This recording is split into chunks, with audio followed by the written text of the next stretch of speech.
Soybean की height कैसे रोकें और फूलों की संख्या कैसे बढ़ाएं।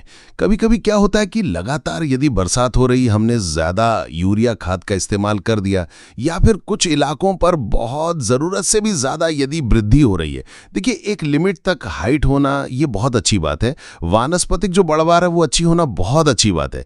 लेकिन कभी कभी क्या होता है कि इतनी भी हाइट हो जाती है कि पौधे में हाइट तो हो गई लेकिन फल फूल की संख्या आती ही नहीं है, और आती है तो एक एक दो दो फल्ली। तो क्या होता है कि वानस्पतिक स्टेज में जब हमारी फसल 45-50 दिन के आसपास की होती है और आपको लग रहा है कि ठीक ठाक हाइट हो गई और हाइट कुछ ज्यादा ही हो रही, तो ऐसी कंडीशन पर प्लांट ग्रोथ रेगुलेटर का स्प्रे किया जा सकता है।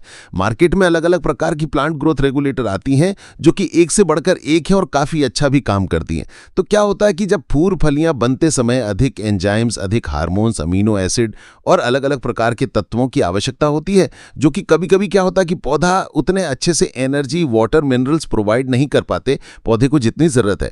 तो कभी कभी हाइट तो हो रही लेकिन एनर्जी केवल बढ़वार में लग रही। वो ही एनर्जी यदि आप डाइवर्ट करना चाहते हैं फलियों की संख्या बढ़ाने में, फूल की संख्या बढ़ाने में, तो सोयाबीन की जो हाइट है, जो अनचाही वृद्धि हो रही है, हाइट को लॉक कर सकती है और वही जो एनर्जी हाइट में लग रही थी वही फल और फूल की संख्या बढ़ाने में काफी मदद करेगी। तो ऐसी कंडीशन पर आपको टॉनिक स्प्रे नहीं करनी है, यानी किसी भी कंपनी की टॉनिक स्प्रे ना करें। इसके बजाय आप प्लांट ग्रोथ रेगुलेटर का स्प्रे करें। टॉनिक और प्लांट ग्रोथ प्रमोटर स्प्रे करने से परहेज कर सकते हैं।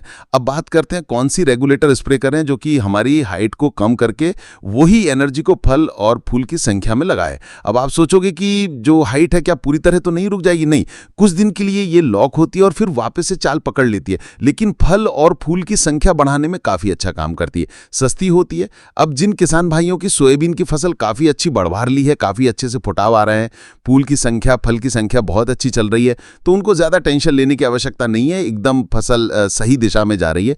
लेकिन कुछ इलाकों पर, कुछ क्षेत्रों पर, किसान भाइयों के खेतों पर एकदम सोयाबीन बहुत ज्यादा बढ़वार ले रही है। तो ऐसी कंडीशन पर 45 दिन बाद जब हमारी फसल होती है, या फिर जब भी आपको लग रहा है कि अब तो हमारी सोयाबीन की फसल की जो बढ़वार है वो बहुत अच्छी हो गई है, तो ऐसी कंडीशन पर, ऐसी स्टेज पर आप प्लांट ग्रोथ रेगुलेटर का स्प्रे कर सकते हैं। नंबर 1 लियोसिन आती है। लियोसिन में क्लोरमेट क्लोराइड है 50% जो कि एसएल फॉर्म में आती है। 150 ml प्रति एकड़ की दर से आप स्प्रे कर सकते हैं 150 लीटर पानी में घोल करके। दूसरा जो प्लांट ग्रोथ रेगुलेटर है वो प्लानोफिक्स अल्फा नेफ्थुलिन एसिटिक एसिड है, भारत कंपनी की प्लानोफिक्स। 40 ml प्रति एकड़ की दर से स्प्रे आप कर सकते हैं, 40 से लेकर के 50 ml तक एक एकड़ में स्प्रे कर सकते हैं। ध्यान रखें, एक एकड़ में।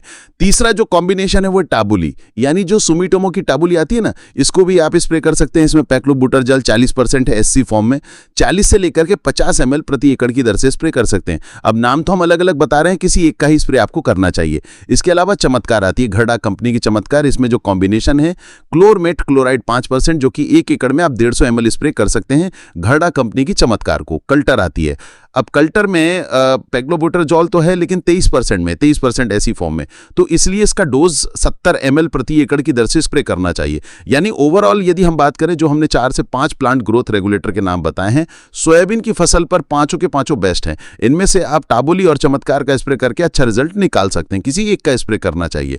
तो सोयाबीन की फसल पर जब भी आप स्प्रे करेंगे तो कुछ दिन बाद आप देखेंगे कि हाइट कंट्रोल हो गई, लेकिन फल और फूल की संख्या में वृद्धि देखने के लिए मिलेंगी और फसल भी काफी स्वस्थ, सेहतमंद देखने के लिए मिलेगी। तो इसलिए यदि आपको लग रहा है सोयाबीन की ज्यादा बढ़वार हो रही है, तो फिर ऐसी कंडीशन पर आपको ज्यादा देर ना करते हुए आपको प्लांट ग्रोथ रेगुलेटर का स्प्रे कर देना चाहिए। इससे देखो, खर्च तो बहुत ज्यादा नहीं है, बहुत कम खर्च है और रिजल्ट बहुत आपको अच्छे मिलेंगे। उपज क्षमता बढ़ेगी, फलियों की संख्या बढ़ेगी, और यदि आप इस चीज को नॉर्मल तरीके से लेते हैं तो हो सकता है कि आपके पौधे में 1 से 2 फलियां ही लग पाएं। तो इसलिए सही समय पर सही एक्शन लेना और सही दवाई सही कॉम्बिनेशन के साथ मिला के स्प्रे करेंगे तो आपको रिजल्ट अच्छा मिलेगा। जी हां, आप इसके साथ यानी प्लांट ग्रोथ रेगुलेटर के साथ कीटनाशक और फंगीसाइड को भी मिला के स्प्रे कर सकते हैं। और भी इसी प्रकार वेजिटेबल है, फसल है, और भी फसलों में आने वाली समस्या संबंधी जानकारी चाहते हैं तो चैनल को सब्सक्राइब कर लीजिए। धन्यवाद।